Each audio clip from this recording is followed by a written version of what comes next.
AC ইনস্টলেশনের আগে electric line আলাদাভাবে করে রাখতে হয়। আমি জানতাম না, তাই আমাকে আবার নতুন করে করতে হয়েছে। এই যে ব্ল্যাক কালারের পাইপটা দেখছেন, এটা মিটার থেকে এসছে নতুনভাবে। আমি এখানে মাইক্রোটেকের EM4160 প্লাস স্টেবিলাইজারটি ব্যবহার করেছি।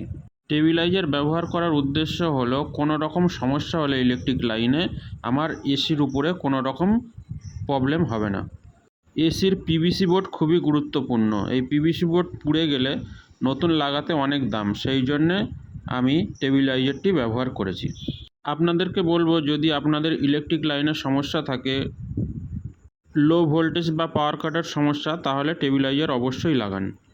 এখানে আমি দুটি এক্সজস্ট ফ্যান ব্যবহার করেছি, যাতে আমার দুটো রুমই হয়ে যায়। 2 টনের এসি হলে এক্ষেত্রে খুবই ভালো।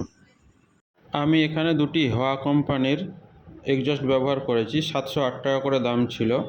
দুটি ফ্যানেই 25 ওয়াট করে, 2000 RPM। স্ক্রিনশটটা এখানে দিলাম। এর আগে আমি একটি উষা আর একটি ক্রমটনের ফ্যান ব্যবহার করেছিলাম, ও দুটি ভালো না দেখতে, ওই জন্যে ভালো দেখার জন্যে এই দুটি আবার নিয়েছি।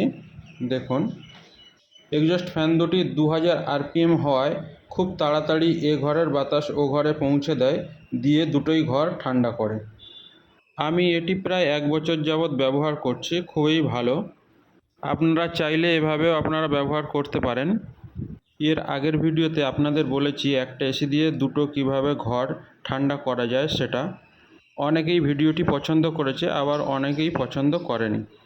যারা চাইছেন এভাবে দুটি ঘর ঠান্ডা করবেন, তাদেরকে বলবো খুবই ভালো হবে। আমি ব্যবহার করছি প্রায় 1 বছর যাবৎ। আর যারা চাইছেন না, তারা না ব্যবহার করতে পারেন, কোনো অসুবিধা নেই।